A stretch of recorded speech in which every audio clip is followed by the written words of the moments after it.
बाबा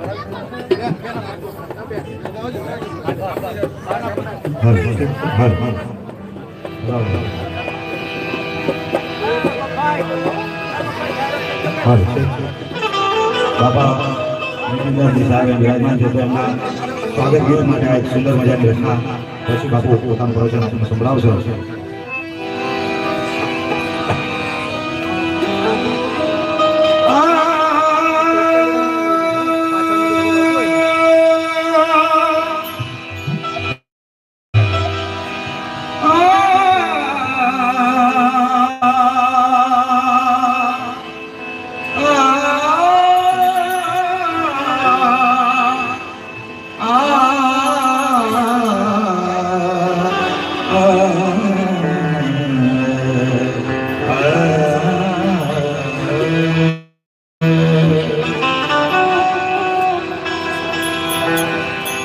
कबीर कहे कमाल को,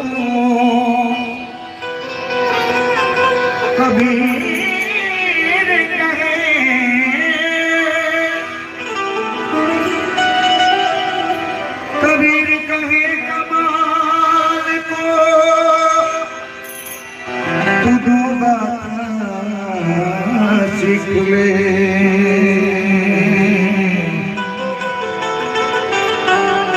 कर साहिब की बंदगी भूखे को वंदे।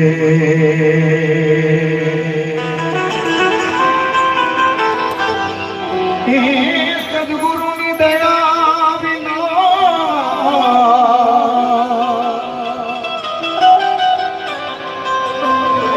ये सद्गुरु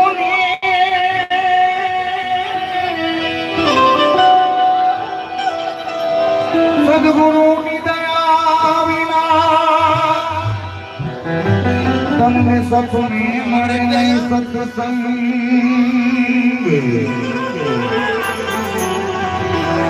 जो दया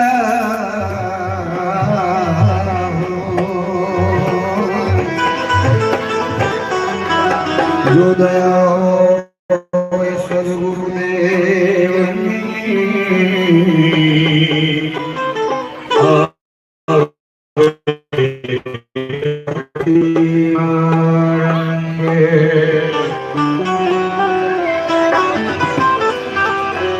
गणपति आगे रहो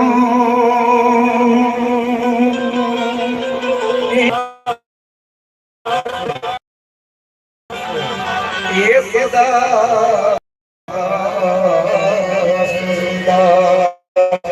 समर्था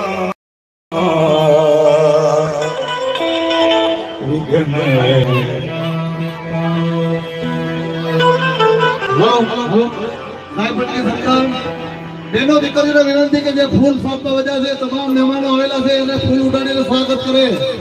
દીકરીઓ બધાને વિનંતી કે મહેમાનોનું સ્વાગત કરે, શબ્દોથી સ્વાગત કરવામાં આવે છે કે તમે જે માલદા સાહેબના ભંડારા નિમિત્તે જે એકત્રિત થયા છે તેમનો પરિવાર વતી હાર્દિક સ્વાગત છે।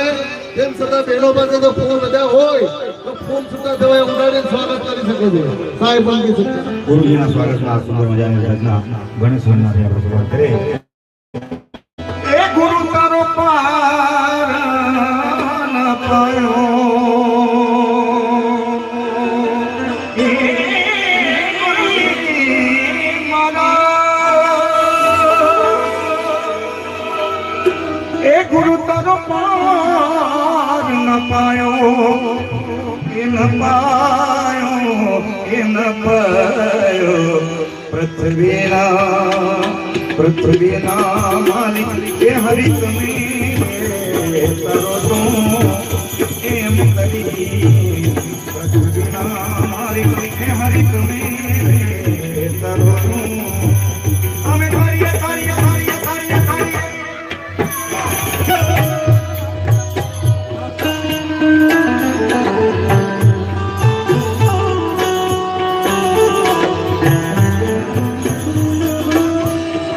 गुरु का रूप न पायो।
दमा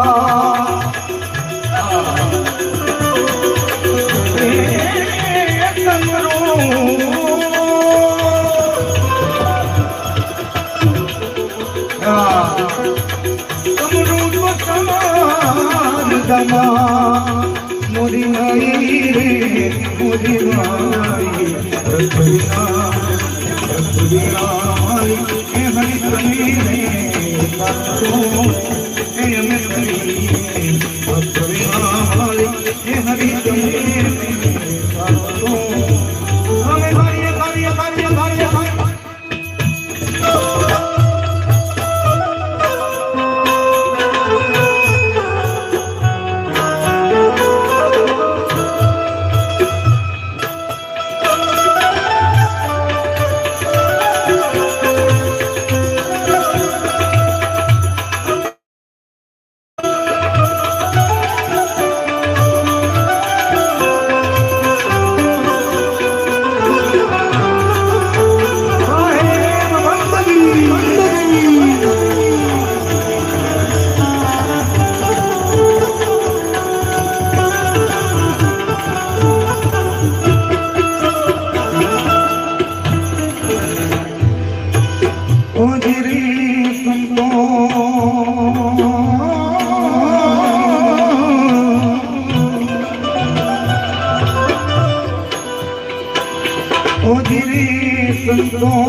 जमीन में आसमान ये बाबा जी मुरली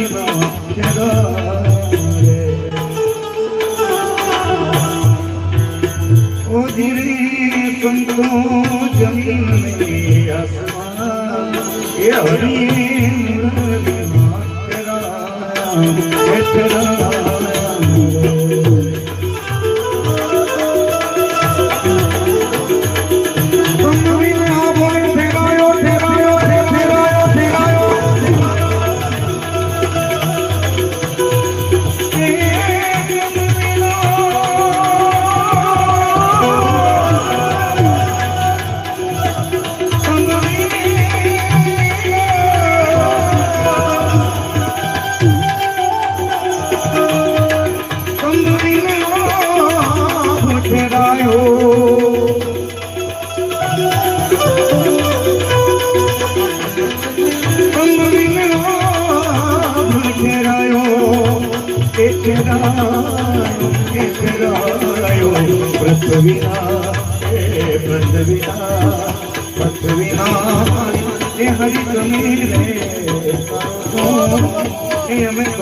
मेरी पृथ्वीना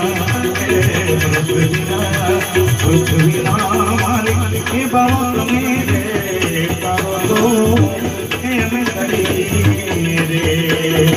गुरु जी बाबा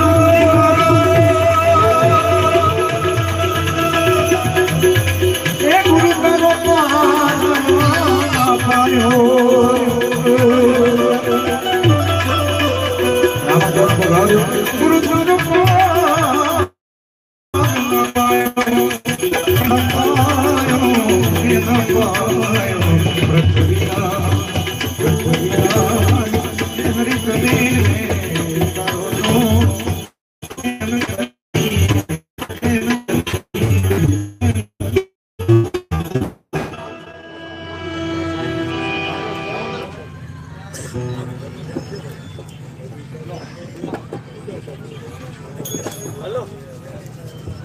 सारी संगीत रत्न तो આપણે ભંડારા નિમિત્તે સત્સંગ વાણી જે ભજન સત્સંગ કહે છે એનાથી આપણે શરૂઆત કરી દીધી છે આરતી પેલા બોલી ગયા માઈકમાં હવે આપણે જેને આતુરતાથી રાહ જોઈએ છે ઠંડીનો મોસમ છે ગુરુજી પણ દૂરથી આવે છે તો કઈ વાર લગાડ્યા વગર આપણે સદગુરુ નિતિનદાસ સાહેબનો સત્સંગ દિવ્ય સત્સંગ સાંભળશું એમનો સત્સંગ સાંભળવો એક જીવનનો લાવો છે પાછળ બેઠા છે મિત્રોને વિનંતી છે આગળ જગ્યા છે અહીંયા ઊભા છે મિત્રો આપણે ઊભા નથી આવ્યા આપણે સત્સંગને સ્વભાવ માટે મંડપની નીચે આવી અને બેસો આપણે પ્રાર્થના ગ્રહણ કરો અને બધા શાંતિથી સાંભળો તમે અંદર આવી જશો તો તમારું શૂટિંગ આવશે અને તમે દેશ વિદેશમાં તમારી પ્રતિભા દેખાશે પણ જે મોબાઈલ નથી વાપરતા જે નાનો મોબાઈલ વાપરે છે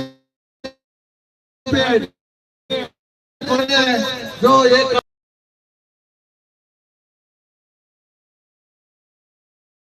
લઈ શકે એ બધાને ખાસ વિનંતી છે કારણ કે નિતિનદાસ સાહેબ સત્ય જેની પાસે મોબાઈલ નથી એ પાસે સત્સંગથી વ્યવસ્થિત રહી નિશાળમાં એક દિવસ બેઠા અને જે અભ્યાસ કર્યો એ અભ્યાસ પાછો ભૂલાઈ જાય જીવનમાં અને પછી ગોથા મારીએ તો એ ન ભૂલાવવું તો માત્ર 250 રૂપિયામાં કાર્ડ ન જીવી બેઠે સત્સંગ ભરેલું કાર્ડ અહીંથી તમને ઉપલબ્ધ થશે તો અહીંયા નરેન્દ્રભાઈ સાહેબની પાસે તમે એ મેળવી શકો છો હવે વધુ વાત નહીં કરતા વિનંતી કરીએ સદગુરુ નિતિનદાસ સાહેબને કે સત્સંગ પ્રારંભ કરે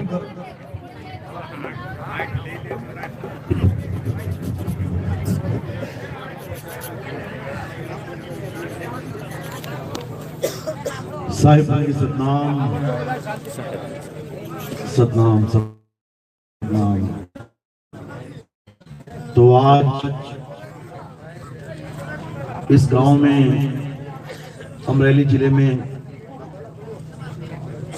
मालदास गुरुजी जो देह त्याग के अपने स्वरूप को प्राप्त हो चुके हैं, आज उनकी यादगार में ये भंडारा आयोजित किया गया है।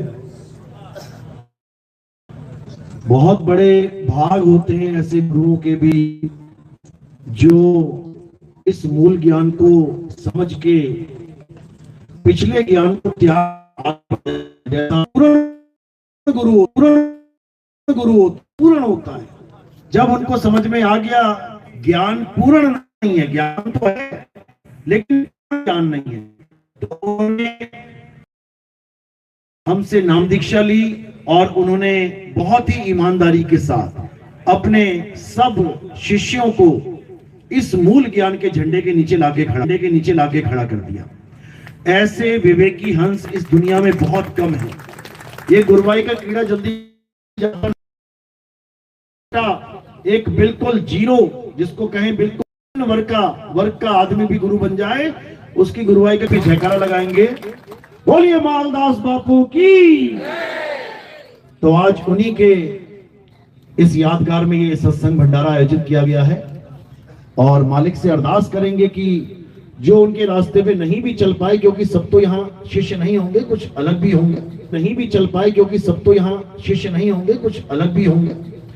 हम ये अरदास करेंगे आज के परमात्मा के उस अनमोल ज्ञान, जहां तक भी ये ज्ञान सुनने में आ रहा है, किसी के कानों में पड़ रहा है, वो उस ज्ञान को अच्छे से समझें, क्योंकि एक जीवन मिला है मेरे भाई, ये दोबारा नहीं मिलेगा। कोई सोचे कि बार बार इंसान जन्म मिलेगा, नहीं मिलेगा, जन्म तो मिलेगा। 84 लाख जन्म तो मिलेंगे, लेकिन कोई कहे कि इंसान दोबारा बन जाऊंगा, भूल जाओ।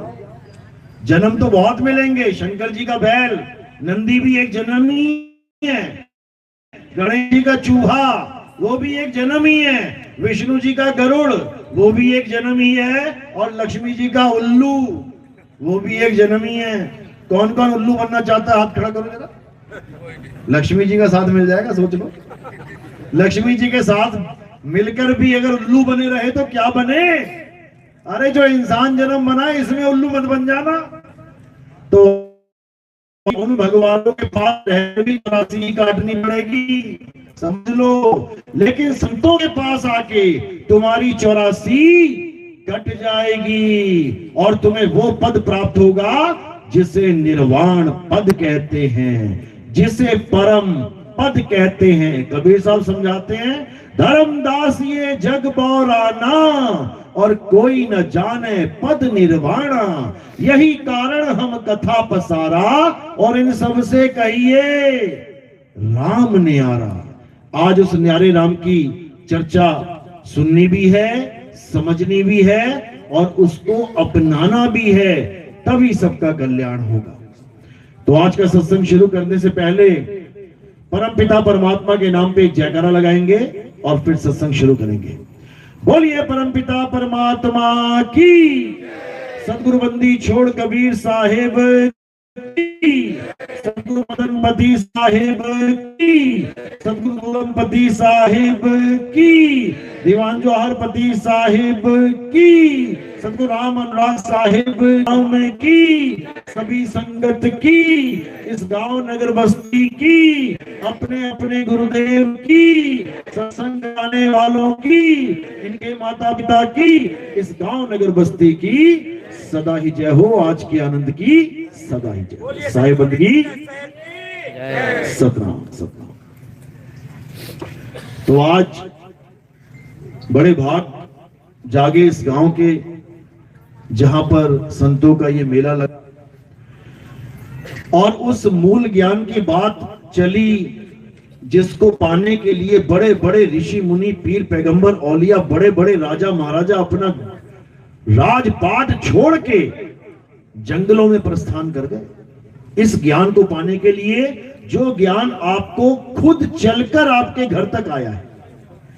ये ज्ञान खुद चलकर आपके घर तक आया है। अगर अब भी इस ज्ञान को तुम नहीं समझ पाए तो मेरे भाई ये जन्म बर्बाद होने से कोई नहीं बचा सकता।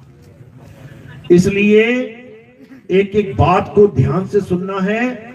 यहां पर ये जो ज्ञान है ये कोई पक्षपात का ज्ञान नहीं है कि तेरा गुरु बड़ा कि मेरा गुरु, तेरा ज्ञान सच्चा कि मेरे ज्ञान। यहां पर केवल एक ही बात है कि आओ संतों मेला कीजिए और खाली है तो भर भर लीजिए और भरे हैं तो छक छक पीजिए। यहां पर बड़े छोटे की कोई बात नहीं है। यहां तेरा गुरु मेरा गुरु इसकी कोई बात नहीं है। यहां पूर्ण ज्ञान है, एक ऐसा ज्ञान जो हम सबके लिए समान है, एक ऐसा ज्ञान जिसके नाम प्राप्त करने पर हमें लक्ष्य 84 में जाना पड़ेगा, एक ऐसा ज्ञान जिसको प्राप्त करने पर हम सदा सदा के लिए मुक्त हो जाएंगे। और हम सब, ये नहीं कि तू और मैं अलग अलग है, तेरा और मेरा गुरु अलग अलग है, तेरा और मेरा परमात्मा अलग अलग है, तेरी और मेरी मुक्ति अलग अलग है। अरे हम सबका परमात्मा एक है, हम सबका गुरु एक है, हम सबकी मुक्ति एक है। दो तरह से मुक्ति नहीं होती, सबकी मुक्ति एक ही तत्व से होगी। और उस तत्व को क्या कहते हैं? परम तत्व। आज उसी तत्व ज्ञान को जानेंगे जिसको प्राप्त करने के लिए बड़े बड़े धुरंधर गुरु की शरण में जाकर भी नहीं प्राप्त कर पाए। देखो कितने गुरु बैठे हुए हैं। आप नजर घुमाओ, ये तो सौराष्ट्र है, पूरा सौराष्ट्र गुरुओं से भरा पड़ा है। आप पंजाब में जाओ गुरु ही गुरु, आप में जाओ गली गली में गुरु बैठे, आप में जाओ भारत तो सबकी मुक्ति हो जानी चाहिए। सबको गुरु मिल गया, फिर तो सबको गुरु मिल गया। फिर क्यों बोला जा रहा है कि जग में नाम अलग है संतों? यानी जो असली नाम है, जो सच्चा नाम है, जो सत्य नाम है, अलग है अलग। यानी अगर 1 करोड़ गुरु बैठे हैं, उसमें से मात्र 1 गुरु के पास वो ज्ञान है। ये ऐसा ज्ञान है, ये ऐसा अलग ज्ञान है, लेकिन गुरुओं की भरमार है। अब वो गुरु क्या दे रहे हैं और सतगुरु क्या देगा, जब तक इसमें फर्क नहीं समझ में आया हमें, तब तक हमें सारे गुरु एक जैसे ही लगेंगे कि ये गुरु जी हैं, हाँ चल तेरी मुक्ति इससे हो जाएगी, वो गुरु जी तेरी मुक्ति उससे हो जाएगी। सब अपने अपने गुरु से मुक्ति ढूंढ रहे हैं, जबकि मुक्ति नाम किसका है ये तक नहीं जानते कि मुक्ति कहते किसे हैं। तो आज इसी भेद को समझेंगे कि गुरु और सतगुरु, इसमें अंतर क्या है। गुरु तो सबके पास है, तेरे गुरु का क्या नाम है, तेरे गुरु का क्या नाम है, सबके अलग अलग नाम, अलग अलग गुरु, अलग अलग फोटो, लेकिन सतगुरु ये क्या होता है। आज इसको समझेंगे कि सतगुरु और गुरु में फर्क क्या होता है। कबीर साहब समझा रहे हैं कि जो गुरु होता है वो क्या करता है, वो तुम्हें ज्ञान समझाता है, ज्ञान। और इस दुनिया में अनंत ज्ञान है। आप किसी भी गुरु के पास चले जाओ, देखो कुछ ना कुछ ज्ञान दे रहा है। तुम 100 गुरुओं के पास जाओगे, 100 गुरु अलग अलग तरह का ज्ञान दे रहे हैं, 100 गुरु अलग अलग तरह का नाम दे रहे हैं, 100 गुरु अलग अलग तरह का ध्यान दे रहे हैं। ये कभी एक नहीं हो सकते। क्यों? क्योंकि ये गुरु है, गुरु। ये गुरु खुद एक नहीं हो पाएंगे। एक कह रहा है मेरे पास आओ ऐसे परमात्मा मिलेगा, दूसरा कह रहा है नहीं मेरे पास आओ ऐसे परमात्मा मिलेगा, वो तो अधूरा है, वो तो ये है, वो तो वो है। ये सारे गुरु खुद एक नहीं हो पा रहे हैं और हमें एक परमात्मा का झांसा दिया जा रहा है। अरे पहले तुम तो एक हो जाओ। ये 100 प्रकार के गुरु बैठे हैं, अगर तुम्हें परमात्मा मिल गया तो क्या वो परमात्मा सबका नहीं है? अगर वो सबका है तो तुम एक होके दिखाओ। कोई भगवा चोला पहन के बैठा है, कोई हरा चोला पहन के बैठा है, कोई पीला चोला पहन के बैठा है, अरे सब एक चोले में होके दिखाओ ना, तब तो समझ में आए बात कि सबका मालिक एक है। बात एक मालिक की करते हैं और नाम अनेक, काम अनेक, ध्यान अनेक, तो कैसे बात बनेगी? कभी नहीं बन सकती। तो क्या करना पड़ेगा? सतगुरु को खोजना पड़ेगा। गुरु तो बहुत है, लेकिन सतगुरु एक है। अब वो एक गुरु है कौन? पहले ये जानना पड़ेगा। उस एक गुरु को कहते क्या है? उसके नाम के आगे सत्य क्यों लगाया है? सतगुरु। गुरु तो बहुत सारे हैं, लेकिन सतगुरु ये कौन है? क्योंकि गुरु इंसान होता है और सतगुरु भगवान होता है, परमात्मा होता है। सतगुरु परमात्मा को कहते हैं और गुरु अनंत हैं। अरे बहुत गुरु हैं जगत में, कोई न लागे तीर और सभी गुरु बह जाएंगे। जागृत गुरु कबीर। जो कबीर है वो सतगुरु हैं। सतगुरु वो ऐसे गुरु नहीं है कि गर्भ में आए किसी मां के, उल्टा लटक के आए 9 महीना। ये कबीर साहब का काम नहीं है। क्या कहते हैं? संतो अविगत से चला आया, कोई मेरा भेद मरम ना पाया, ना हम लीना गर्भ बसेरा, बालक होए दिखलाया, संतों अविगत से चला आया।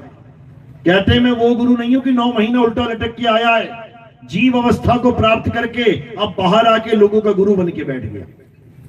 मैं वो नहीं हूं, मैं कुछ और ही चीज हूं मेरे भाई। और मुझे समझने के लिए तुम्हें खुद को समझना पड़ेगा कि तुम क्या हो। और जिस दिन तुम खुद को जान गए कि तुम क्या हो, उस दिन तुम मुझे समझ जाओगे। लेकिन तुम अपने आप को कभी जान ही नहीं सकते। क्यों? कारण क्या है? क्योंकि माया ने तुम्हें भुला दिया है कि तुम कौन हो। तुम्हें लग रहा है कि मैं तो एक आदमी हूं, जो औरत बन के बैठी है उसको लग रहा है मैं तो एक औरत हूं। तुम कभी सोच भी नहीं सकते कि तुम क्या हो, सोच भी नहीं सकते, क्योंकि तुम अपने रूप को भूल चुके हो। तुम अपने आप को ये मिट्टी की देह, हड्डी, मांस, खाल, बाल मान के बैठे हो।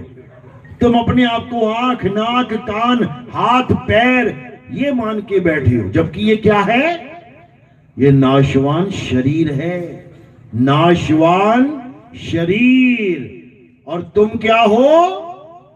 अविनाशी आत्मा। तुम शरीर नहीं हो, तुम एक आत्मा हो जिसने ये शरीर धारण किया हुआ है। जैसे कई लोग काला स्वेटर पहन के बैठे, कई नीला, कई पीला, कई गुलाबी, तो तुम नीला पीला काला गुलाबी नहीं हो, ये तो कपड़े हैं। आज नीले, कल पीले, परसों गुलाबी, फिर काले।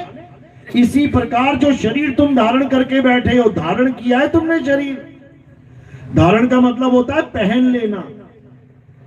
जैसे एक राजा घर में आराम से बैठा है, लेकिन उसे पता लगा कि किसी ने युद्ध छेड़ दिया है, अब वो अस्त्र शस्त्र धारण करेगा।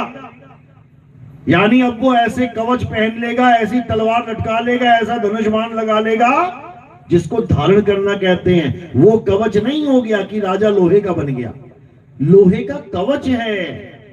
धनुष बाण उसके अस्त्र शस्त्र है, वो नहीं बन गया धनुष्मान। इसी प्रकार हमारा शरीर हमारा कवच है, हमारे कपड़े हैं, हम नहीं बन गए शरीर। हम क्या हैं? अविनाशी आत्मा हैं। काया में फंसे हुए हैं, इसलिए जीवात्मा कहला रहे हैं, बंधन में हैं। और काया से न्यारे हो गए, अपने स्वरूप को प्राप्त कर गए, तो हम ही परम हो जाते हैं। समझ लेना इस बात को, बस यही समझना है। यही भेद है गुरु और सतगुरु में। गुरु कौन होता है? जो हमें परमात्मा हमारी काया में दिखा दे। और सतगुरु वो होता है जो हमारी काया से हमें आजाद करवा के हमारे सत्य स्वरूप में मिला दे।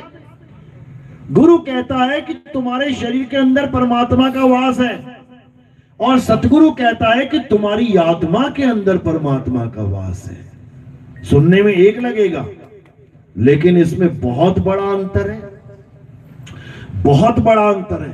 तुम्हारी काया में परमात्मा है, इसका मतलब है कि एक तोते को जो पिंजड़े में बैठा है, उसको यह समझाया जा रहा है कि तेरा घर, तेरा परमात्मा, तेरा पिता पिंजड़े में ही है। अगर वो तोता अपने पिता को पिंजड़े में ही ढूंढने लग जाए, वो कब आजाद होगा? उसका पिता भी पिंजड़े में यानी जेल में ही बैठ गया आके।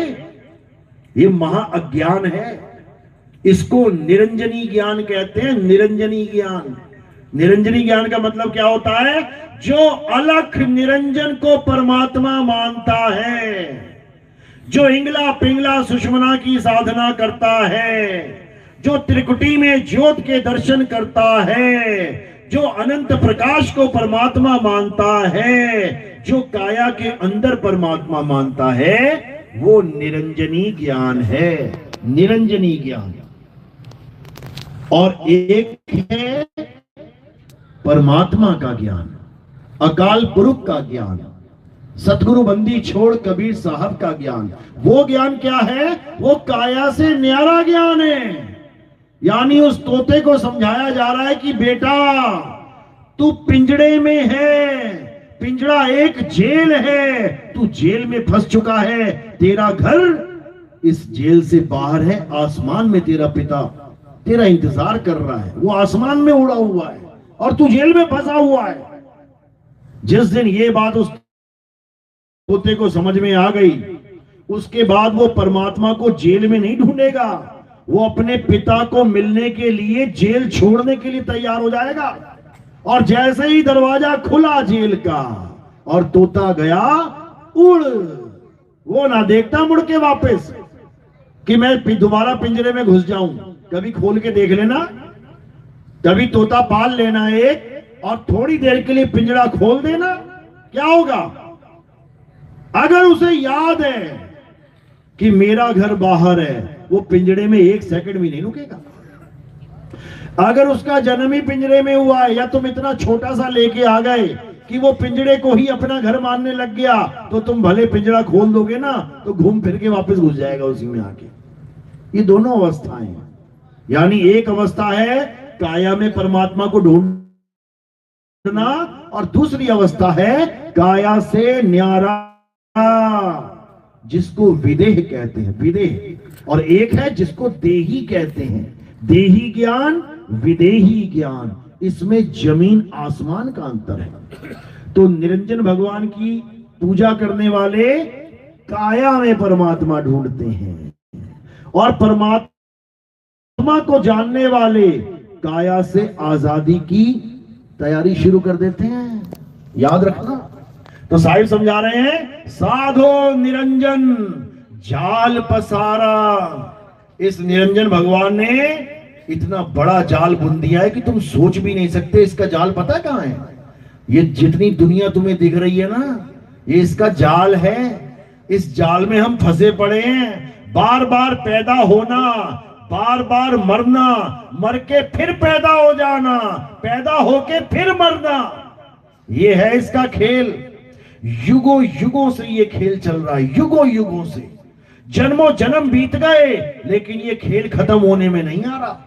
इंसान भी सोच सोच के थक गया, कौन है ये भगवान? अरे किसने बना दी ये दुनिया? हम कहां से आ गए इस दुनिया में? अब आए हैं तब भी जीने नहीं दे रहा है। पल पल लोगों की मौत हो रही है। अरे जब इस दुनिया में तूने पैदा ही कर दिया तो ढंग से जीने तो दे। कम से कम एक फिक्स डेट ही कर दे कि 100 साल, 50 साल, अरे 30 साल फिक्स तो कर दे, 10 साल कर दे भाई, कि 10 साल से पहले कोई नहीं मरेगा, 20 साल से पहले कोई नहीं मरेगा, 40 साल से पहले कोई। अरे गर्भ में भी चैन नहीं है मौत को, गर्भ में भी बच्चे को मार दे रही है। ये कैसा खेल चल रहा है मौत का? ये तांडव है, तांडव। समझ लो, यही निरंजन का खेल है। क्या कह रहे हैं? साधो निरंजन जाल पसारा। इस निरंजन के जाल में एक आम जीव छोड़ो, बड़े बड़े देवी देवता, बड़े बड़े संत महात्मा, बड़े बड़े फकीर फंसे पड़े हैं। स्वर्ग पताल रचियो महिमंडल, ये 3 लोक विस्तारा। साधु निरंजन जाल पसारा। इतना तगड़ा जाल है, कोई बचने वाला नहीं, भूल जाओ। और सबके सब यहां पैदा हुए हैं किस लिए? ये तुम्हें लग रहा है कि हम तो यहां पे डॉक्टर बनने के लिए आए हैं, हमारा बेटा तो इंजीनियर बनेगा, मेरा बेटा तो साइंटिस्ट बनेगा, ये करोड़पति बनेगा, वो अरबपति बनेगा। हम यहां क्यों आए हैं पता? मरने के लिए आए हैं। जो यहां पैदा हो गया मरने के लिए आया है वो। ये तो हम केवल एक दिल को तसल्ली दे के बैठे हैं कि मैं कितना अमीर हो गया, मेरा बेटा कितना अमीर हो गया, मेरा खानदान कितना अमीर है। सबके सब फांसी के तख्ते पे खड़े हुए हैं, कब किसको लटका दिया जाए कुछ नहीं पता। सारी अमीरी धरी की धरी रह जाएगी।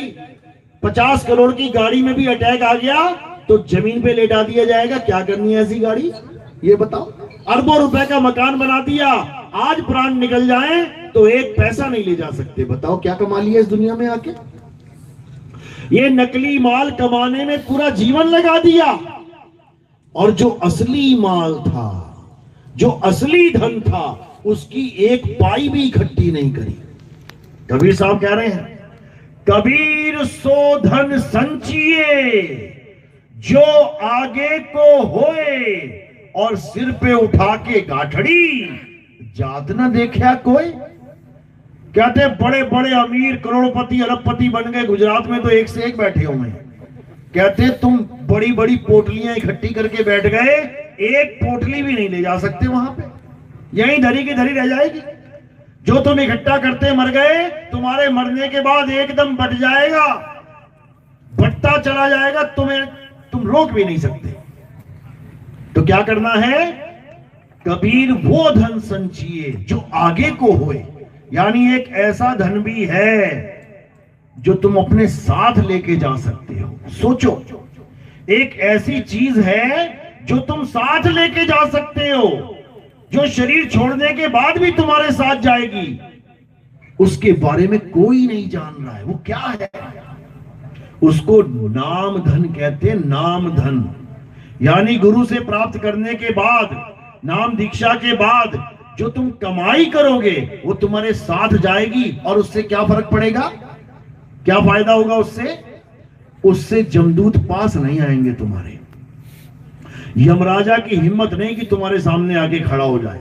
देखा ना, एक करोड़पति आता है तो उसके साथ क्या होती है? सिक्योरिटी होती है, किसी आदमी की हिम्मत नहीं जो उसको रोक ले कहीं पे। ऐसी ऐसी बंदूकें साथ में चलती हैं उसके, किसी की हिम्मत नहीं उसका रास्ता रोक ले। क्यों? क्योंकि उसने इस 3 लोग का धन संचय कर लिया, बन गया अरबपति खरबपति, लगा ली 50 लोगों की जेड सिक्योरिटी साथ में, हाथ नहीं लगा सकता उसको कोई। लेकिन जब यमराज आता है फिर क्या होता है? वो बेचारे बंदूक लेके खड़े रह जाते हैं, यमराज ले जाता है कान पकड़ के, हालत खराब हो जाती है। क्यों? क्योंकि यमराज इस गांधी के नोट से नहीं डरता, समझ लेना। वहां गांधी का नोट चलता भी नहीं है, यहां तो खूब इकट्ठे कर लिए तुमने। वहां कोई और नोट चलता है, वहां किसी और का सिक्का चलता है, और वो क्या है? वो परमात्मा का सिक्का चलता है, परमात्मा का सिक्का। और परमात्मा का सिक्का, इसको क्या कहते हैं? इसको सार शब्द कहते हैं, सार शब्द। कबीर साहब क्या कह रहे हैं?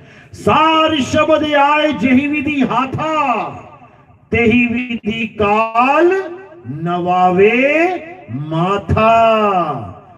जिसके पास सार शब्द आ जाता है उसके बाद काल भगवान भी माथा टेक देता। भैया देखना कहीं हमारी क्लास लगवा दो, तुम जा सकते हो। कहते हैं सिर पे बैठा के लेके जाता है सतलोक, काल सिर पे बैठा के लेके जाता है उस जीव को मुक्ति के धाम तक। लेकिन कब? जब तुम्हें सार शब्द का भेदी गुरु मिल जाए। और सार शब्द का भेदी गुरु नहीं मिला तो कौन मिल जाएगा?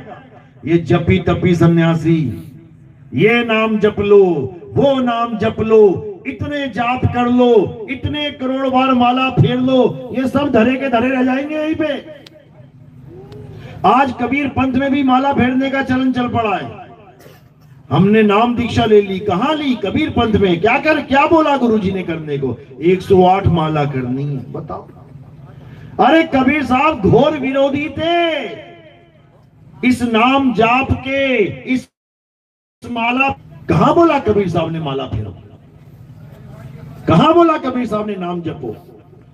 अरे मोको कहां ढूंढे रे बंदे, मैं तो तेरे पास में, ना मैं जप में, ना मैं तप में, ना एकांत निवास में। कहते मैं किसी जप तप से नहीं मिलने वाला कि तुम सोच रहे हो भगवान का नाम जप लूं, परमात्मा का नाम जप लूं तो मेरी मुक्ति हो जाएगी। अगर किसी को परमात्मा नहीं मिल रहा है तो कारण क्या है? यही नाम जाप ही कारण है। जब तक कोई परमात्मा का नाम जपेगा तब तक उसे परमात्मा कभी मिल ही नहीं सकता, गारंटेड है ये, समझ लो। अगर तुम पानी की जगह, पानी पीने की जगह अगर तुम पानी का नाम जाप करने बैठ गए और सारी उम्र नाम जाप करते रहे तो दुख के साथ कहना पड़ता है तुम्हें सारी उम्र प्यासा रहना पड़ेगा। पानी पानी पानी पानी पानी जपने से कभी गला गीला हो जाएगा क्या? बल्कि और सूख जाएगा। करके देख लेना, रात भर पानी पानी जपना, पानी पानी पानी। 10 मिनट बाद कहोगे भैया पानी पिला दे यार, गला सूख गया मेरा। तो ये पानी पानी जपना झूठ है और पानी पीना सत्य है। कबीर साहब झूठ को छुड़वाते और तत्व को पिलाते हैं। क्या कह रहे हैं मदन साहब? सोई गुरु पूरा कहावे, जो 2 अक्षर का भेद बतावे, एक छुड़ावे एक लखावे, तब प्राणी निज घर को जावे। यानी जो गुरु परमात्मा को बताने की जगह, परमात्मा का दीदार कराने की जगह, परमात्मा का भेद समझाने की जगह परमात्मा के नाम जपने को बोल दे, समझ जाना तुम्हारा जन्म बर्बाद कर दिया उसने। याद रखना इस बात को। कबीर साहब उस नाम को छोड़ने की बात कर रहे हैं जो होठ कंठ जीभ के द्वारा बोला जाता है। साहिब समझा रहे हैं, होठ कंठ लागे नहीं, जीव्या नहीं उच्चार, और गुप्त वस्तु जो लखे सो निज हंस हमार। कहते हैं गुप्त वस्तु है तुम्हारे पास, एक गुप्त वस्तु है तुम्हारे पास और वो सबके पास है। हमारा जन्म क्यों हुआ है? इंसान जन्म उस गुप्त वस्तु को प्राप्त करने के लिए, और वो वस्तु कहां है? वो सबके पास है। एक भी ऐसा नहीं है जिसके पास वस्तु नहीं है, एक भी ऐसा नहीं है। और उस वस्तु का क्या नाम है?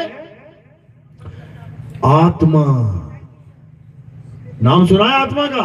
हाथ खड़ा करो जरा, किस किसने सुना है? आत्मा सबने सुना होगा, नहीं भी खड़े कर रहे तब भी सुना है। आत्मा का नाम सबने सुना है, सबने। अपनी अपनी आत्मा लेके आए हो? किसी की घर तो नहीं छूट गई? वो बिस्तर में पड़ी रह गई और तुम जल्दीबाजी में आ गए कि सत्संग शुरू होने वाला है, आत्मा वहीं रह गई? ऐसा तो नहीं है ना?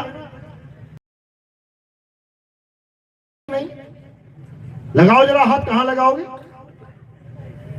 कैसे पता लगे कि आत्मा यहां है, सबके पास है?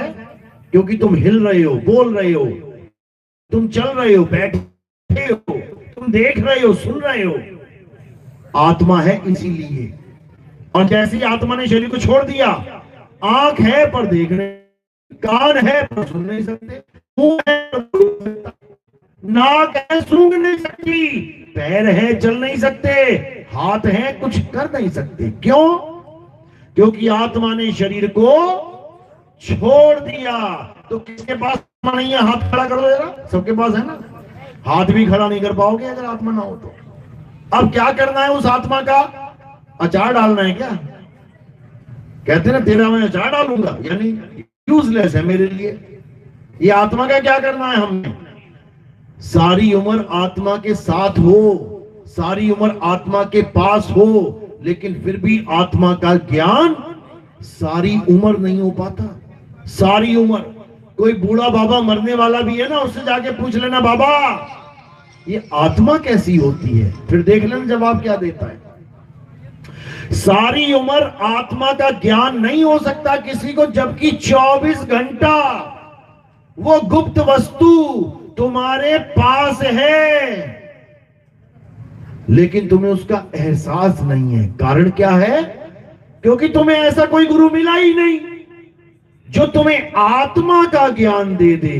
तुम्हें कैसे गुरु मिल गए? बेटा ये हिंदी का नाम जप ले, बेटा ये पंजाबी का नाम जप ले, बेटा ये अरबी के नाम रट ले, बेटा ये गुजराती के नाम ले ले। सारे नामों में उलझा के चले गए। और साहिब क्या कहते हैं? जल में मीन प्यासी, मोहे देखत आवे हासी, आत्म ज्ञान बिना नर भटके, कभी काबा कभी काशी। कि आत्मा के ज्ञान के बिना ये नर सारी उम्र भटकता रहता है, सारी उम्र। और कहां भटकता है? कभी मंदिर में, कभी मस्जिद में, कभी गुरुद्वारे में, कभी चर्च में, कभी कहीं कभी कहीं।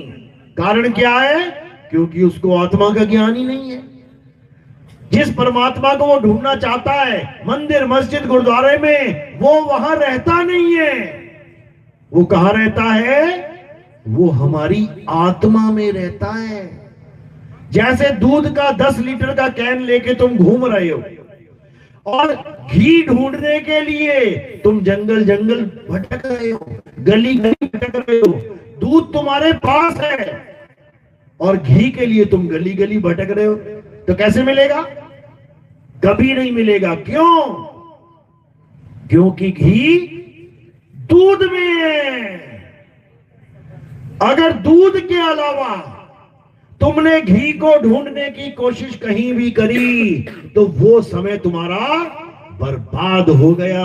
पूरा जन्म बीत गया लोगों को परमात्मा ढूंढते ढूंढते। कोई दिल्ली में ढूंढ रहा है, कोई गुजरात में आके ढूंढ रहा है, कोई काशी में ढूंढ रहा है, कोई केदारनाथ में ढूंढ रहा है, कोई काबा में ढूंढ रहा है, कोई कहीं ढूंढ रहा है। कहां नहीं ढूंढ रहा है? जहां वो है वहां नहीं ढूंढ रहा है। अपनी आत्मा में नहीं ढूंढ रहा है, और जहां वो नहीं है वहां पूरी पूरी उम्र बिता दे रहा है ढूंढ ढूंढ के। तो साहिब क्या कह रहे हैं? ज्यों तिल माही तेल है और ज्यों चकमक में आग, तेरा साईं तुझ में है, जाग सके तो जाग। तेरा साईं किस में है? तुझ में है। अब तुझ में बोल तो दिया, तुझ में का मतलब भी समझ लो। तुझ में होता क्या है? मुझ में, यानी मेरे शरीर में नहीं, क्योंकि मैं शरीर हूं ही नहीं। शरीर तो मैंने धारण किया है और शरीर में एक दिन उतार दूंगा। तो जो चीज मैं उतार दूंगा उसमें परमात्मा थोड़ी नहीं है। मेरा साईं मुझ में है, तो पहले मुझे यह जानना पड़ेगा कि मैं हूं क्या, मैं हूं कौन। क्या मैं शरीर हूं? नहीं, तो मेरा परमात्मा शरीर में नहीं है। क्या मैं मन हूं? नहीं, तो मेरा परमात्मा मन में भी नहीं है। क्या मैं माया हूं? नहीं, तो मेरा परमात्मा माया में भी नहीं है। मैं क्या हूं? तू आत्मा है। अब मेरा परमात्मा मुझ में है। तो कैसे मिलेगा? जब मुझे आत्म ज्ञानी गुरु मिल जाएगा, जो मुझे यह समझा देगा कि मैं एक आत्मा हूं और मेरा स्वरूप क्या है। फिर मुझे अपने स्वरूप में उस मालिक का दीदार होगा। कबीर साहब समझा रहे हैं कि दो प्रकार के गुरु मिलेंगे जीवन में। एक मिलेगा जो अपने स्वरूप को नहीं जानता, और दूसरा मिलेगा जो अपने स्वरूप को जानता है। जो अपने स्वरूप को नहीं जानता वो तुम्हें जपी तपी सन्यासी ये बना देगा, मंत्र जपवा देगा, तपस्या करवा देगा, या घर बार छुड़वा के जंगल में घुसवा देगा। जा बेटा पत्ते खा, बन जा भेड़ वगैरह, पत्ते खा, अब परमात्मा मिलेगा। कभी नहीं मिलता। और जो स्वरूप को जानता है उसके लिए क्या बोला? कहते गुरुआ तो घर घर फिरे, कौड़ी केर 50, अपने रूप की खबर नहीं, शिष्य करण की आस। कहते ये नकली गुरु जिन्हें अपने स्वरूप का ज्ञान नहीं है, वो तुम्हें शिष्य बना बना के खुद मौज कर रहे हैं और तुम्हें गर्क में भेजने की तैयारी कर रहे हैं। ऐसा नहीं कि वो यहां मौज काट लेंगे तो उनको आगे भी मौज ही मिलेगी। मजे के बाद सजा भी है। जीवों का जीवन बर्बाद करने की घनघोर कठोर सजा मिलती है। क्या मिलती है? अरे झूठा गुरु अजगर बना और 1,84 जाए, सारी संगत चींटी बनी, तोड़ तोड़ के खाए। कहते हैं सारी संगत तोड़ तोड़ के खाएगी, चींटी बन के ऐसे गुरुआ लोगों को जो अपने स्वरूप को नहीं जानते, जो परमात्मा का भेद नहीं जानते और गुरु बन के बैठे। इन्हीं गुरुओं से बचाने के लिए सतगुरु आते हैं इस दुनिया में। समझ लेना। कह रहे घर घर मंत्र देत फिरत हैं, ये माया के अभिमाना, एक गुरुआ सहित शिष्य सब बूढ़े, अंतकाल पछताना, साधु देखो ये जग बौराना।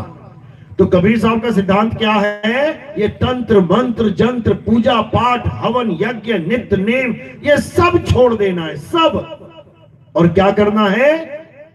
अपनी आत्मा को जानना है। जब लगना चीनोगे आत्म, तब लगना मिली है परमात्म।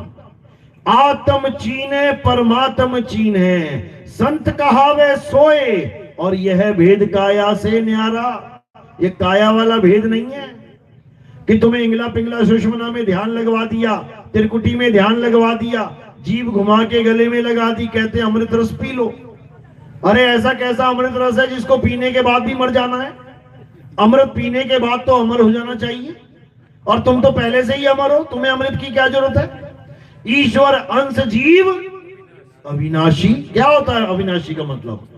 अविनाशी का मतलब होता है अमर। तो अमर तो तुम पहले ही हो, अमर तुम पहले ही हो, बस तुम्हें पता नहीं है।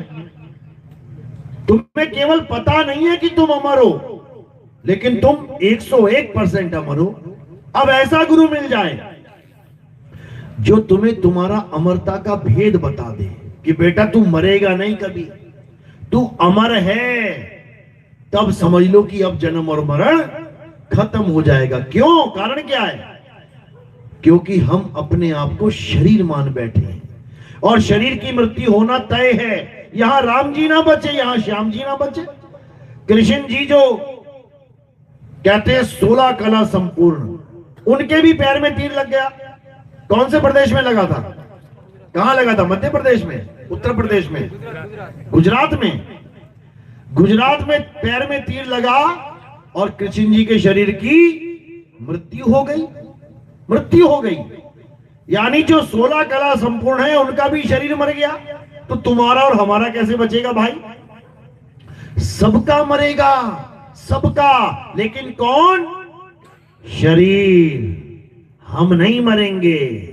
अरे हम ना मरिब, मरिब संसारा, हमको मिला जीवन हारा। कहते अब हमारी मौत नहीं होगी। कारण क्या है? क्योंकि हमें ऐसा गुरु मिल गया जिसने हमें शरीर रहने ही नहीं दिया, उसने हमें आत्मा ही बना दिया। जो हम भूले बैठे थे कि हम एक आत्मा है, हम अपने आप को शरीर मान बैठे थे। सबको डेट ऑफ बर्थ याद है अपनी? सबको अपनी जन्म तिथि याद है? फॉर्म में लिखते हो, भरते हो, पता है ना कब पैदा हुए थे? जिस जिसको अपनी डेट ऑफ बर्थ याद है, पक्का मरोगे तुम लोग, पक्का। क्यों? क्योंकि तुमने मान लिया कि मैं इस दिन को पैदा हुआ था। और इस प्रकृति का नियम क्या है कि जो पैदा होगा वो मरेगा। राम जी पैदा हुए तो मरना पड़ा, कृष्ण जी पैदा हुए, मरना पड़ा। जो पैदा होगा उसे मरना पड़ेगा, लेकिन जो कभी पैदा ही नहीं हुआ वो कैसे मरेगा? वो कभी नहीं मर सकता। तो कृष्ण जी गीता में क्या कह रहे हैं? हे अर्जुन, तेरे और मेरे कई जन्म हो चुके हैं, तुझे याद नहीं। याद रखना, 3:17वां श्लोक क्या कहते हैं? हे अर्जुन, जो अपनी आत्मा में रमण करते हैं, अपनी आत्मा में तृप्त हैं, जो अपनी आत्मा में संतुष्ट हैं, उनके लिए कोई धार्मिक कर्म कर्तव्य लघु ही नहीं होता। यानी जितने भी धर्म के नाम पे ये जो कुछ तुम्हें दिखाई दे रहा है, मंदिर, मस्जिद, गुरुद्वारा, चर्च, कोई तीर्थ स्थान, कोई कुछ, कोई कुछ, कोई कुछ, जो कुछ भी, कहते हैं वहां जाने की उसे जरूरत नहीं रह जाती। क्यों? कारण क्या है? क्योंकि उसने उस जगह पे ढूंढना शुरू कर दिया जहां पर उसका परमात्मा विराजमान है। कहां विराजमान है? हमारी आत्मा में विराजमान है। यही कृष्ण जी समझा रहे हैं। क्या करना है? अपनी आत्मा में रमण करना है, अपनी आत्मा में समा जाना है। कौन सी आत्मा में? अचल आत्मा में। अचल कौन समाएगा? जीव आत्मा समाएगी। ये जीव उस अचल आत्मा में समा जाएगा और अचल हो जाएगा। अध्याय 2 24वां श्लोक पढ़ो, क्या लिखा है? 2:24 याद रखना, 3:17 और 2:24। क्या कह रहे हैं? हे अर्जुन, ये आत्मा छेद्य है, यानी इसको छेदा नहीं जा सकता। छेदा यानी उसमें छेद नहीं किया जा सकता। और कृष्ण जी के पैर में क्या हो गया था? तीर लगा तो क्या हो गया? छेद हो गया। कृष्ण जी के पैर में छेद हो गया। पैर को छेदा जा सकता है, लेकिन आत्मा को छेदा नहीं जा सकता। हे अर्जुन, ये आत्मा अछेद्य है, अशोष्य है, अदाह है। यानी इसको कोई काट नहीं सकता, जला नहीं सकता, सुखा नहीं सकता, भिगो नहीं सकता। ये आत्मा अचल है, इसको कोई हिला भी नहीं सकता। ये आत्मा चलती नहीं है कि आज अयोध्या में है और कल मथुरा में है, आज दिल्ली में है और कल पंजाब में है। जो चलने वाली आत्मा है वो क्या है? जीवात्मा। ये सब जीवात्माएं हैं, चल रही हैं। अमरेली से राजकोट, राजकोट से अहमदाबाद, अहमदाबाद से दिल्ली, सब चलते चले जा रहे हैं। ये चल आत्मा यानी जीवात्मा है। और परमात्मा क्या है? अचल, यानी वो चलता नहीं है, वो चलता नहीं है, वो कहीं आता जाता नहीं है। कबीर साहब समझा रहे हैं वाणी में, आवे ना जावे, जन्मे नहीं मरे, सो निज पीव हमारा हो। हमारा परमात्मा वो है जो आता जाता नहीं है। वो कैसे मिलेगा? वो भेदी गुरु की शरण में जाके मिलेगा। जब भेदी गुरु तुम्हें उस आत्मा का, अचल आत्मा का, उस परमात्मा का ज्ञान दे देगा, तब तुम्हें समझ में आ जाएगा कि अब मैंने जाना कहां है। मैं कहां भटक रहा हूं इस काल माया की नगरी में, बार बार जन्मता और बार बार मरता जा रहा हूं, कोई मुझ पे दया नहीं कर रहा। मैं सारी उम्र मंदिर जाता हूं, पूजा पाठ करता हूं, हवन यज्ञ करता हूं, बड़े बड़े दान देता हूं, चंदे देता हूं, और उसके बाद मुझे क्या मिलता है? अहमदाबाद के हवाई जहाज में मेरा क्रैश हो जाता है। अहमदाबाद के हवाई जहाज में कौन लोग बैठे थे? गुजराती बैठे थे 90%। गुजराती क्या करते हैं सबसे ज्यादा? सबसे ज्यादा कृष्ण जी के पुजारी हैं या और गुरुओं के पुजारी हैं। पूजा कर ली, पाठ कर लिए, हवन यज्ञ कर लिए, बड़े बड़े दान दे दिए, बाद में क्या? एक शक्ल भी पहचान नहीं जा रही थी कि आदमी है। ये भगवानों को प्रसाद, कौन कौन ये प्रसाद चाहता है? हाथ खड़ा करो जरा। कौन कौन हवाई जहाज ब्लास्ट में मरना चाहता है? चलो बहुत ज्यादा दर्दनाक हो गई। कौन कौन ट्रक के नीचे आके मरना चाहता है? हाथ खड़ा करो। कौन जल के मरना चाहता है? घर में सिलेंडर फट जाए मर जाए। कौन पानी में डूब के मरना चाहता है? द्वारिका गए नहाने के लिए, पानी में समुद्र में डूब के मर गए। कौन ट्रेन से कट के मरना चाहता है? कौन 10वीं मंजिल से गिर के अरे कहीं तो हाथ खड़ा कर दो। अमर होना चाहते हो क्या? ऐसे ही मिलेगी मौत, ऐसी देखेंगे रिश्तेदार। अरे ट्रक के नीचे आके मेरा लड़का मर गया और मैं तो सारी उम्र मंदिर में उसकी मनोकामना पूरी हो जाए, सुख मिल जाए, ऐसा हो जाए, वैसा हो जाए, मांगती रही भगवान से। और भगवान ने क्या दिया? ट्रक के नीचे कुछ उम्र निकाल दिया उसका। ट्रेन से गिर के मर गया, आग से जल के मर गया। भगवान के दर्शन करने के लिए बस जा रही थी, 2 बसें टकरा गई, सारे मर गए। ऐसा प्रसाद मिलता है भगवान की पूजा करके? चाहिए किसी को? सब यही सोच के बैठे भैया हम ठीक ठाक है। अरे जो पूजा कर रहे हैं वो ठाक नहीं है, और हमें डरा डरा के पुजवाया जाता है। भगवान की पूजा नहीं करेगा महादुख पाएगा। उनको क्या सुख मिल गया? जो पूजा कर रहे हैं उनको सुख मिल गया? तो फिर यहां पूजा वूजा नहीं करनी किसी की, क्योंकि जो पूजा पाठ में फंसेगा वो पक्का मरेगा। यहां क्या करना है? यहां अपनी आत्मा को जानना है, और जो अपनी आत्मा को जान लेगा वो अमर हो जाएगा। अमर, कबीर साहब कहते हैं, अमर करूं सतलोक पठाऊं, दाते बंदी छोड़ कहूं। अमर करते हैं कबीर साहब। यहाँ पूजा पाठ का ढोंग नहीं रचते यहाँ पे कि लोगों ने कबीर साहब को भी राम जी का भगत बना दिया। अरे कबीर साहब वो हैं जो राम से छुड़ाने आते हैं। क्या कहते हैं? अरे भला हुआ मेरी माला टूटी, मैं राम भजन से छूटी, मेरे सिर से टली भला। कह रहे हैं भला है ये राम नाम, ये भला है, तुम्हारे सिर पे नाच रही है ये। इस राम नाम को छोड़ दे और उस असली राम को जान ले जो हम सब में रमा हुआ है, सब में रमा हुआ है। क्या कह रहे हैं? अरे कस्तूरी कुंडल बसे, मरग ढूंढे वन माही, ऐसे रमता राम है ये दुनिया जाने नाही। वो रमता राम है, वो सबकी आत्मा में रमण कर रहा है, लेकिन कोई आत्मा को जानता ही नहीं। करे तो करे क्या? पत्थर को भगवान मान लिया, पेड़ों को भगवान मान लिया, अरे चूहे को भगवान मान लिया, चूहों के मंदिर बने पड़े हैं। सांप को भगवान मान लिया, लेकिन आत्मा को नहीं जान पा रहा है। आत्मा को नहीं जान पा रहा है। जो खावे ना पीवे ना बोले ना डोले, उसके मुंह में लड्डू चिपका चिपका के आ रहा है, और जो लड्डू खा सकता है उसको भिखारी बना के मंदिर के बाहर बैठा रखा है। जो खा नहीं पा रहा वो भगवान बना बैठा है, और जो खा सकता है वो भिखारी बना बैठा है। क्या बात है? अरे जड़ को भगवान बना दिया और चेतन को उसका भगत बना दिया। क्या बात है? जो आत्मा भगवान की मूर्ति बना रही है वो भगत बन गई, और जो अपनी मूर्ति भी नहीं गढ़ पा रहा है, मूर्ति गढ़ गई तो उसको साफ नहीं कर पा रहा है, वो भगवान बना बैठा, आशीर्वाद दे रहा है।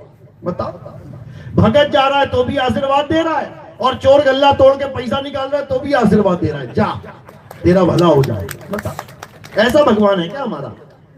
क्या हमारा भगवान पत्थर का है? अरे ना राम पत्थर के थे, ना श्याम पत्थर के थे, ना हनुमान पत्थर के थे। तुमने कैसे पत्थर का बना दिया उसे? भगवान वो होता है जो पत्थर को इंसान बना देता है। अहिल्याबाई को जो पत्थर की बनी हुई थी, भगवान राम ने पैर लगाया, वो पत्थर से इंसान बन गई और इंसान इतना बड़ा हो गया कि वो भगवान को ही पत्थर बना देता है। अरे वाह शेर, बहुत बढ़िया। इसी को समझना है। अब क्या करना है? अब अपनी आत्मा को जानना है, उस परमात्मा को जानना है जो तुम्हारी आत्मा में वास करता है। वो घट घट मेरा साइया, सुनी सेज न कोई, और बलिहारी वह घट की, जिस घट प्रगट होए। वो सब में विराजमान है लेकिन गुप्त है, उसको प्रकट करना है, प्रकट करना है। और जैसे ही वो प्रकट होगा तुम्हें समझ में आ जाएगा कि परमात्मा कहते किसे हैं, आत्मा कहते किसे हैं। और जिस दिन तुम्हें आत्मा का ज्ञान हो गया, ये सारी माया का जाल खत्म हो जाएगा। हे अर्जुन, जो अपनी आत्मा को जान लेते हैं उसको मेरी दुष्कर माया भी 84 में नहीं डाल सकती। वो निकल जाएंगे, वो यहां से छूट जाएंगे। और जो अपनी आत्मा को नहीं जान पाते, इन मंत्रों में, जंत्रों में, तंत्रों में, हवन यज्ञ पूजा पाठ में फंसे रह जाते हैं। वो बार बार जन्मते हैं, बार बार मरते हैं, उनका जन्म मरण कभी खत्म नहीं होता। यही कबीर साहब बार बार समझा के चले गए, लेकिन ये आत्मा का ज्ञान किसी को समझ में नहीं आया। सब जात पात में उलझ गए, सब बड़े छोटे में उलझ गए, हिंदू मुसलमान में उलझ गए। मीराबाई देखिए, मीराबाई क्या जात थी उसकी? क्षत्रिय थी, क्षत्रिय, राजपूत। और उसके गुरुजी कौन थे? जिसको आप लोग कहते हैं चमार, चमार थे उनके गुरु। जिसको आप लोग कहते हैं हरिजन, वो थे उसके गुरु। वो उस जमाने में वो ये नहीं कि नॉर्मल एक कोई राजपूतों की बहू थी, रानी थी वो, रानी, ठाकुरों की रानी थी वो। उसने उस गुरु को धारण कर लिया जिसको तुम लोग शूद्र कहते थे, शूद्र। क्यों? उस आत्म ज्ञान को प्राप्त करने के लिए। क्या करती थी वो? पत्थर लेके घूमती थी, कृष्ण जी की मूर्ति, उसी को भगवान मान के उसी की पूजा करती थी। नाचे मीरा गली गली। जब रविदास जी ने देखा कि लगन तो अच्छी है भाई इसकी, भगवान के प्रति बहुत प्यार है इसका, चलो इसको रास्ता दिखाई देते हैं। क्योंकि दो प्रकार के भगत होते हैं, एक होते हैं दिल से भगत और एक होते हैं बिल से भगत। उनको बिल चाहिए होते हैं मोटे मोटे। हे भगवान, मेरा 1 करोड़ का टेंडर पास हो जाए, मैं चांदी का छत्र चढ़ा दूंगा। कितने का? 50,000 का। ले उसको भी सही से नहीं, 50-50 भी नहीं कर रहा है। वो कह रहा है 1 करोड़ का मिल जाएगा तब 50,000 का दूंगा तुझे। बता, वहां भी बाणियागिरी नहीं छोड़ रहा है। तो मीराबाई ऐसी नहीं थी, उसके पास पूरा राज्य था, उसको केवल एक ही तलाश थी कि मुझे भगवान मिल जाए। पैसा खूब है, माल खजाने खूब है, रानी है भाई। तो जब उसने देखा गुरुजी ने लगन तो बड़ी अच्छी है, चलो इसको कुछ समझा दिया जाए, तो क्या बोले? अरे मीराबाई, ये कैसा भगवान पकड़ रखा है तूने, जो तेरे प्राण छूटने पर तेरे हाथों से छूट जाएगा, तू जुदा हो जाएगी भगवान से, तुझे ये भी नहीं पता लगेगा वो गया कहां। ऐसा भगवान पकड़ जो तुझे पकड़ ले, फिर तुझे कभी नहीं छोड़ेगा वो, चाहे तेरे प्राण भी निकल जाए। समझ में आ गई बात उसके? क्योंकि ये मूर्ति तो मैंने पकड़ी है ना भाई, जब तक पकड़ी है तब तक हाथ में, और जब छूट गई तो गिर गई। ऐसा भगवान पकड़ जो तुझे पकड़ ले, तब तू कभी नहीं छूटेगी, एकम एक हो जाएगी। मीराबाई को बात समझ में आ गई।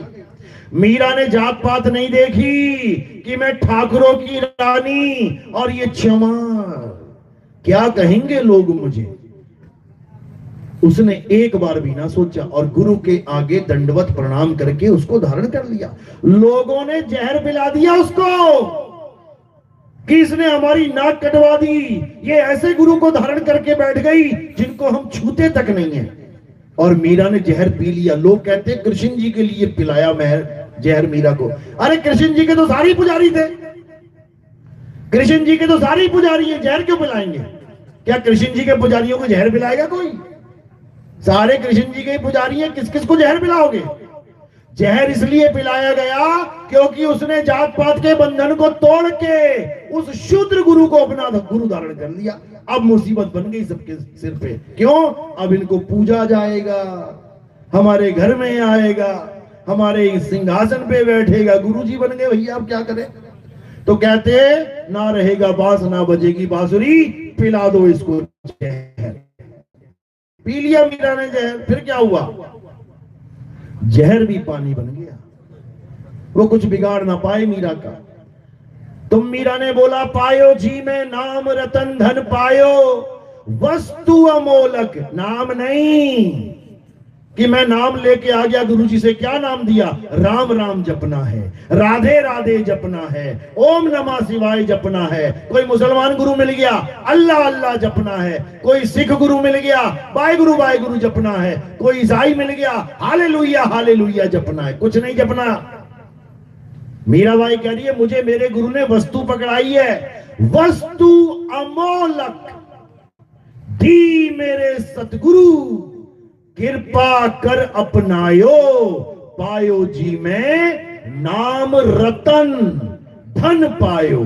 नाम रतन पाया है, रतन का नाम नहीं, नाम रतन यानी नाम एक रतन है। जैसे हीरा एक रतन है, यानी हीरा रतन पाया, रतन हीरे का नाम नहीं पाया। ये गुरुजी ने जपने को दे दिया, हीरा हीरा जप, पन्ना पन्ना जप, मोती मोती जप। नहीं, मुझे हीरा पन्ना मोती दे दिया, नाम जपने को नहीं दिया। और वो हीरा पन्ना मोती कोई हाथ से देने वाली चीज नहीं है, वो पहले से ही सबके पास है। भीखा भूखा कोई नहीं, सबकी गठड़ी लाल, और गांठ खोल देखा नहीं, ताते भय कंगाल। एक एक जीव के पास आत्मा है, एक भी ऐसा नहीं जिसके पास आत्मा ना हो, लेकिन उसका ज्ञान ही नहीं है। तो एक ऐसा खजाना तुम्हारी झोपड़ी में दबा हुआ है, जिसके ऊपर तुम खड़े होके रह के पूरी उम्र बिता के चले गए, खजाना जमीन में रह गया और तुम भिखारी का जीवन बिता के चले गए। खजाना जमीन में रह गया, तुम्हें पता ही नहीं है। किस किस ने अपना घर खोदा है? हाथ खड़ा करो जरा, कभी आंगन खोदा है? बेटा तुम्हें पता भी नहीं होगा कि तुम्हारे दादा के दादा के दादा ने क्या छुपा रखा है, जहां तुम्हारे पापा के पापा के पापा जीवन बिता के चले गए। खोद के देखना, मिल जाएगा किसी ना किसी को घड़ा दबा हुआ सोने का। ऐसे ही होता था पहले, बैंक नहीं होते थे बेटा। क्या होता था पहले? घर में ही खुदाई चलती थी, खोद के ऊपर बना देते थे बढ़िया फर्श। अब नीचे खजाना है, ऊपर खजाने वाला बैठा है। अब वो मर गया, उसने बताया किसी को नहीं कहां दबाया। अब क्या होगा? अब जाते जाओ, मरते जाओ, जाते जाओ, खजाना नीचे दबा हुआ है। अरबपति हो तुम, करोड़पति हो, लेकिन रोडपति बन के बीत जाएगा जीवन। तो ऐसे ही सबके पास खजाना है, एक भी ऐसा नहीं जिसके पास खजाना नहीं है। समझा रहे ना? भीखा भूखा कोई नहीं, सबकी गठड़ी लाल, यानी हर घर में खजाना छुपा हुआ है। हर घर में, किसी दूसरे के घर में देखने की जरूरत नहीं है, तुम्हारे घर में दबा हुआ है, बस खोदने की जरूरत है।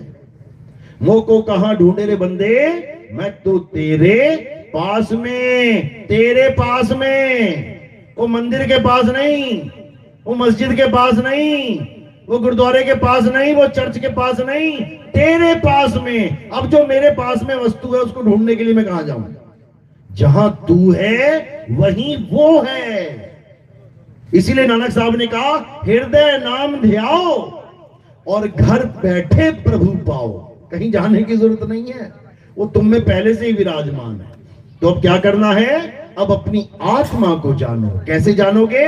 अध्याय 4 34वां श्लोक क्या कहते हैं गीता में? हे अर्जुन, जो ज्ञान मैं तुम्हें समझा रहा हूं, जो ज्ञान मैं तुम्हें बता रहा हूं, जिस आत्मा के बारे में मैं तुमसे चर्चा कर रहा हूं, अगर तुम इस आत्मा को जानना चाहते हो तो क्या करना है?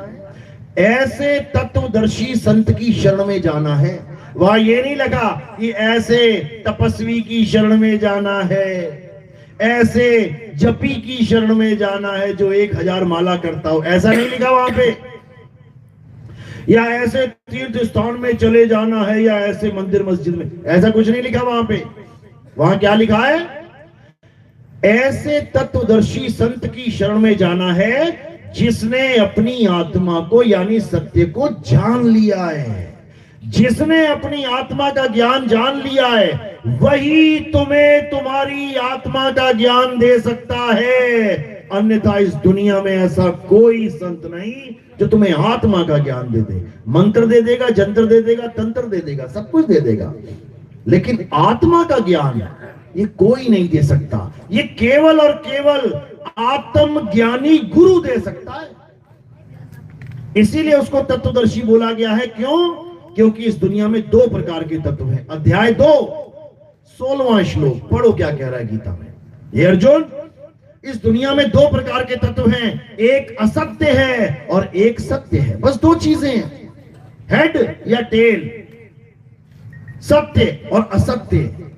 अब 2 ही पार्टी है इस दुनिया में, एक सत्य को पकड़ के बैठी है और एक असत्य को पकड़ के बैठी है। तीसरी कोई पार्टी नहीं है, भूल जाओ। तो असत्य को पकड़ने वाली पार्टी कौन है?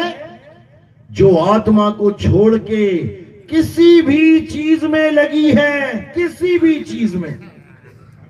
जो तुम्हें दिखाई दे रहा है, पेड़ पौधा, सांप बिच्छू अजगर, गाय माता, नंदी और चूहा, जो पीपल, कोई तुलसी, कोई पत्थर, कुछ भी, कोई नमाज, कोई अरदास, कोई प्रेयर, कोई मंत्र, कोई जप, कोई तप, कोई कुछ भी, आत्मा को छोड़ के कुछ भी, वो सब असत्य पार्टी है। वो सब अधर्मियों की पार्टी है, अधर्म। और धार्मिक कौन है? धर्म योद्धा कौन है? हे अर्जुन, जो आत्म तत्व को जान लेते हैं, जो आत्मा को पहचान लेते हैं, जो आत्मा में रमण करते हैं, केवल वही सत्य सनातनी है। उसके अलावा सब असत्य का ही दर्शन कर रहे हैं। ये अध्याय 2 16 में बिल्कुल स्पष्ट लिखा है। पढ़ो क्या लिखा है, इसी को समझना है। यही कबीर साहब समझा रहे हैं कि 2 प्रकार के तत्व हैं, एक असत्य जो आंखों से दिखाई देता है, जो दिखे सो माया, और एक सत्य जो कभी दिखता नहीं है लेकिन होता है। वो दिखेगा नहीं लेकिन होता है, उसी को कह रहे परम तत्व का ध्यान धर। उस तत्व का ध्यान धर जिसका कभी आदि और अंत, जो अजर अमर अविनाशी है। जिस आत्मा की वजह से हिंदू मंदिर में जा रहा है, जिस आत्मा की वजह से मुस्लिम मस्जिद में जा रहा है, जिस आत्मा की वजह से सिख गुरुद्वारे में और ईसाई चर्च में जा रहा है, जिस आत्मा की वजह से तुम कहते हो जय श्री राम, तो साइड में खड़ा कर दो और उनको कहो कि श्राप दे आत्मा, आत्मा मर जाए। मर जाएगी क्या? सारी दुनिया के संत महात्माओं को, ऋषि मुनियों को खड़ा कर दो और कहो कि आत्मा को श्राप दे कि आत्मा का अंत हो जाए। हो जाएगा क्या? किसी माई के लाल में दम नहीं है वो आत्मा का अंत कर सके, क्योंकि आत्मा सो परमात्मा। अभी नहीं समझ में आएगा तुम्हें। ये आत्मा का ज्ञान तब समझ में आता है मेरे भाई, जब आत्मा का अनुभव हो जाता है। मैं कितना ही कहता रहूं करंट करंट करंट करंट, झटका लगता है, झटका लगता है, झटका लगता है, नहीं समझ पाओगे। और जिस दिन करंट का झटका लग जाएगा उस दिन पता लगेगा, बाप रे बाप, इसको करंट कहते थे, ये आत्मा आत्मा कर रहे थे हम, ये है आत्मा, बाप रे बाप। तो केवल लोहे की मशीन चला सकता है, आत्मा 5 तत्वों की मशीन चला रही है। मिट्टी, हवा, पानी, आसमान, धरती, ये सबको चला रही है। देखो बैठा हुआ है, ये 5 तत्वों का शरीर बैठा है, किसके सहारे?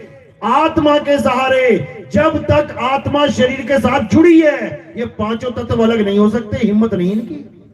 और जैसी आत्मा ने शरीर को छोड़ दिया, ये 5 एक साथ नहीं रह सकते, इतनी भी हिम्मत नहीं है इनकी। तो क्या कहते हैं? अरे पानी में पानी मिला और मिला पौन में पौन, मैं तो से पूछूं पंडिता इनमें मरा कौन? ये 5 तत्व में मिल गए और आत्मा अमर है, तो मरा कौन? कोई मरता ही नहीं है। अगर इस दुनिया का सबसे बड़ा झूठ तुम्हें पढ़ाया गया है तो वो क्या पढ़ाया गया है? कि मृत्यु सत्य है। सबसे बड़ा झूठ है ये। मृत्यु नाम की कोई चीज है ही नहीं। समझो, तुम्हारे लिए, शरीर के लिए तो है, तुम्हारे लिए नहीं है। शरीर तो मरेगा, तुम नहीं मरोगे, लेकिन तुम डरते डरते डरते मर जाओगे। हाय मर गया, हाय मर गया, डॉक्टर साहब मुझे बचा लो, मुझे बचा लो। कौन कह रहा है? जो अमर है। जो अमर है वो कह रहा है डॉक्टर साहब मुझे बचा लो, और खुद को क्या मान बैठा है? ये नाशवान शरीर, जो वो है ही नहीं। इसको समझ लो, शरीर मरेगा, तुम नहीं मरोगे। तो क्या करना है? शरीर को छोड़ना सीख लो। कि शरीर छोड़ा कैसे जाए? कुछ नहीं करना है, केवल शरीर को छोड़ना कैसे ये समझ लो। कबीर साहब कह रहे हैं, जिस मरने से जग डरे मेरे मन आनंद, और मरने पर ही पाइए पूर्ण परमानंद। मरता मरता जग मुआ, मरना जाने ना कोई, और ऐसी मरनी जो मरे। जो मैं तुम्हें समझा रहा हूं, अगर तुम ऐसे मर गए, यानी तुमने ऐसे शरीर छोड़ दिया, बहुर ना मरना हो, फिर किसी की मौत नहीं होगी, सब अमर हो जाएंगे, सब के सब अमर। बात समझ में आ रही है कि हवा में से जा रही है? मैं बोलता जा रहा हूं, हाथ खड़ा करो जरा, किस किस की आ रही है? हाँ, बहुत अच्छी बात है। अभी रामनवमी आएगी ना, कृष्ण जन्माष्टमी, सब भूल जाओगे आत्मा आत्मा आत्मा क्या होती है, सब पत्थर के आगे खड़े हो जाओगे। देख लेना थोड़े दिनों में, खुद पता लग जाए। क्योंकि ये मन बड़ा शैतान है। ये मन जीव को भरमाने में लगा पड़ा रहता है। ये कभी नहीं चाहता कि किसी भी जीव को आत्मा का ज्ञान मिल जाए। ये पत्थर में खुश रखता है सबको। ये पत्थर पूजा में खुश रखेगा, ये आत्मा तक पहुंचने देगा। क्यों? ऊपर बैठ रहा है। वैसे मन नहीं मरता, ये मन हमेशा जिंदा रहता है। और ये मन इस शरीर को अपना घर कभी टूटने नहीं देता, दोबारा बना देता है। ये कहते माया मरी ना मन मुआ, अरे मरी मरी गया शरीर, आशा तृष्णा नाम हुई, कह गए संत कबीर। तो ये मन क्या करता है? ये शरीर के टूटने से पहले एक इच्छा प्रकट कर देता है कि मुझे एक और शरीर चाहिए। बस बीज पड़ गया, अब पक्का उसको शरीर मिल जाएगा। लेकिन सत्संगी क्या करता है? मन को तब समझ में आएगा। चलो, तो आज तो यही समाप्त करते हैं, और अब आरती का समय है। आरती कैसे करनी है समझ लो। हमारे यहाँ किसी पत्थर की फोटो की पूजा नहीं होती है, हमारे यहाँ किसी कैलेंडर की पूजा नहीं होती है, हमारे यहाँ आत्मा की पूजा होती है, आत्म देव की पूजा होती है। हमारे यहाँ गुरु शरीर नहीं, गुरु एक आत्मा है, संत एक आत्मा है। संत हमारी आत्मा, हम संतन के जीव, और संतन हम में रम रहे, जीव माखन में घीव। तो क्या करना है? थोड़े से फूल उठाने, एक पत्ता दो पत्ता मेरे सिर के ऊपर रख देने। सिर के ऊपर क्यों रखे? पैरों में क्यों नहीं? क्योंकि पैर से लेके सिर की चोटी तक ये क्या दिखाई दे रहा है? नाशवान शरीर, जो मैं नहीं हूं। जो शरीर मैं नहीं हूं, उसकी पूजा नहीं करवाई जाएगी। यहां आत्मा की पूजा चलती है। तो ये फूल आपने कहां रखे? शरीर से परे। जब शरीर से परे ये फूल रख दिए तो कहां समर्पित हो गए? ये आत्म देव को समर्पित हो गए, ये परमात्मा को समर्पित हो गए।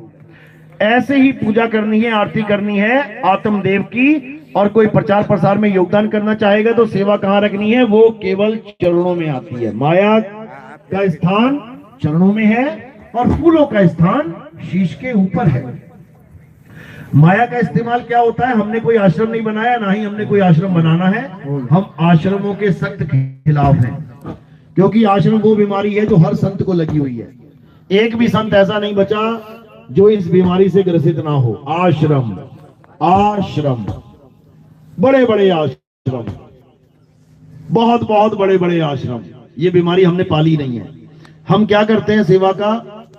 आप सुबह सुबह साधना टीवी देखेंगे, साधना चैनल, या फिर आप ईश्वर टीवी देखेंगे, उसमें सुबह सुबह हमारा प्रचार चलता है, हम उसमें प्रोग्राम देते हैं। आप देखेंगे कि उसमें जो बातें बताई जा रही हैं कि नाम छोड़ो, नाम छोड़ो। बाकी बाबा क्या कह रहे हैं? नाम पकड़ो, नाम जपो। हम क्या कह रहे हैं? नाम छोड़ो, नाम छोड़ो। लेकिन उसको बताने में भी लाखों रुपए लग जाता है। तो हमारा सेवा का लेने का मकसद क्या होता है कि ये संदेश पूरे विश्व में फैल जाए, क्योंकि मैं तो पूरे विश्व में नहीं जा सकता, लेकिन टीवी चैनल 195 देशों में चलता है हमारे भारत का। तो जो जिज्ञासु जीव होते हैं वो सुबह सुबह धार्मिक टीवी देखते हैं, धार्मिक चैनल देखते हैं, तो कहीं ना कहीं मालिक के जीवों के कान में ये बात पड़ गई और वो हमसे जुड़ गए, वो हमारे संपर्क में आ गए, तो उन्हें वो नी अक्षर ज्ञान का, नी अक्षर नाम का जो अनमोल नाम है वो मिल जाता है। तो आपकी जो सेवा है वो उन्हीं जीवों के चेताने में, जगाने में खर्च होती है। हमने ना तो कभी कोई आश्रम बनाया है और ना ही हमें अपने लिए कोई आश्रम बनाना है, समझे? चलो अब आरती करेंगे। बोलिए परमपिता परमात्मा की सदा ही जय हो। साहिब बंदगी सतनाम सतनाम। आरती लगा। जय जय सतनाम। साहिब